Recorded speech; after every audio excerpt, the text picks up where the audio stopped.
باللہ من الشیطان الرجیم بسم اللہ الرحمن الرحیم قال اللہ تعالی فی سورۃ الغاشیہ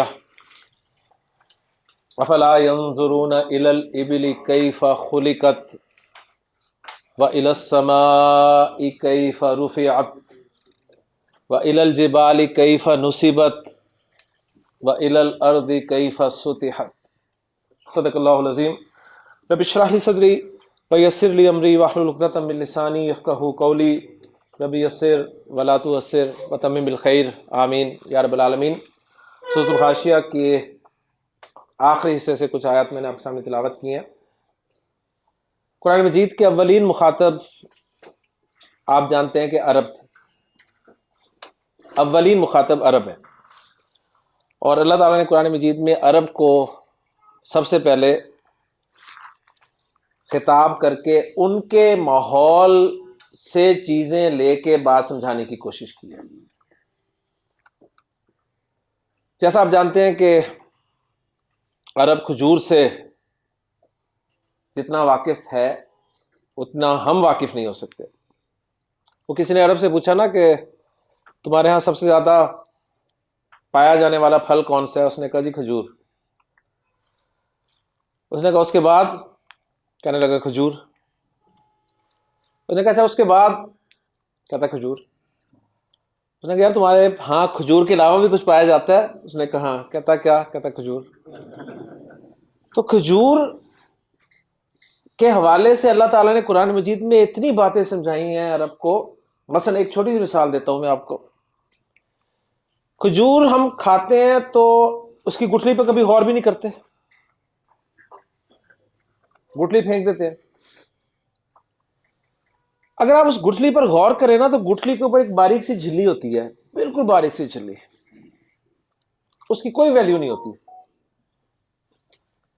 اس جھلی کو عربی زبان میں کتمیر کہا جاتا ہے، قاف سے کتمیر، توئے، قاف توئے میم یہ اور رے، کتمیر۔ اب اللہ تعالیٰ نے عرب کو شرک دیکھیں کیسے سمجھایا۔ اللہ تعالیٰ نے فرمایا قرآن مجید میں کہ الذین تدعون من دون اللہ، جنہیں تم اللہ کے علاوہ یعنی اللہ کو چھوڑ کر جنہیں تم پکارتے ہو، ما یملکون من کتمیر، ان کے پاس کتمیر جتنا بھی اختیار نہیں ہے، وہ کتمیر جتنا بھی اختیار نہیں رکھتے۔ اب یہ کتمیر لفظ کو آپ مجھے بتائیں اردو ٹرانسلیشن میں آپ کس طرح ٹرانسلیٹ کریں گے؟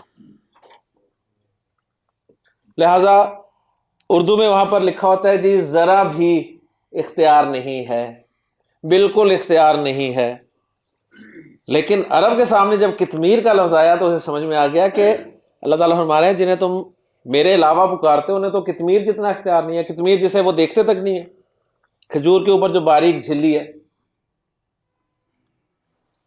پھر کھجور کی گٹھلی کے درمیان جو وہ لائن ہوتی ہے اس میں ایک باریک سا دھاگا ہوتا ہے، بالکل باریک سا، اس کو عربی زبان میں فتیل کہتے ہیں، فتیل، فا تا یا اور لام، فتیل۔ اب اس کی بھی کوئی ویلیو نہیں ہے۔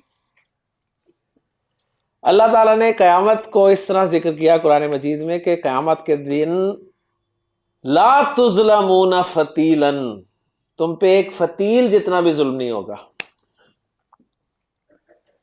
اب اس کو لائیں اردو ترجمے میں، یعنی تم پہ ذرا بھی ظلم نہیں ہوگا۔ اس کی کیا ویلیو ہے؟ یعنی وہ اتنا ظلم بھی تم پہ نہیں کیا جائے گا۔ اسی طرح عربی زبان میں ذرہ جو ہم اردو میں بھی استعمال کرتے ہیں، ذرہ، جیسے قرآن مجید میں فَمَن يَعْمَلْ مِثْقَالَ ذَرَّةٍ خَيْرٍ يَرَهُ، جو ایک ذرے کے ہم وزن بھی خیر کرے گا دیکھ لے گا، وَمَن يَعْمَلْ مِثْقَالَ ذَرَّةٍ شَرٍّ يَرَهُ، اور جو ایک ذرے کے ہم وزن بھی برائی کرے گا دیکھ لے گا۔ اب ذرہ ہم تو اردو میں چونکہ استعمال کرتے ہیں تو ہمیں ذرے کے بارے میں پتہ ہے، لیکن عرب ذرہ کسے کہتا تھا ذرا سنیے گا۔ عرب ذرہ کہتا تھا یہ چیونٹی جو ہے نا، چیونٹی، کتنا حقیر سا کیڑا ہے، چیونٹی انڈے دیتی ہے، چیونٹی کا انڈا آپ سوچیں کتنا معمولی سا ہوگا۔ اب اس انڈے میں سے جو بچہ نکلتا ہے نا اس کے بارے میں آپ سوچیں وہ عربی زبان میں ذرہ کہلاتا ہے، بچہ۔ تو آپ تصور کریں کہ جب یہ آیت امام ابو حنیفہ رحمہ اللہ نے پڑھی نماز میں کہ فَمَن يَعْمَلْ مِثْقَالَ ذَرَّةٍ خَيْرٍ يَرَهُ، جو ایک ذرے کے ہم وزن، اس کا وزن کتنا ہوگا آپ ذرا سوچیں، جو ایک ذرے کے ہم وزن بھی خیر کرے گا وہ دیکھ لے گا، اور جو ایک ذرے کے ہم وزن بھی برائی کرے گا وہ قیامت کے دن دیکھ لے گا، اور رات کو سو نہیں سکتا۔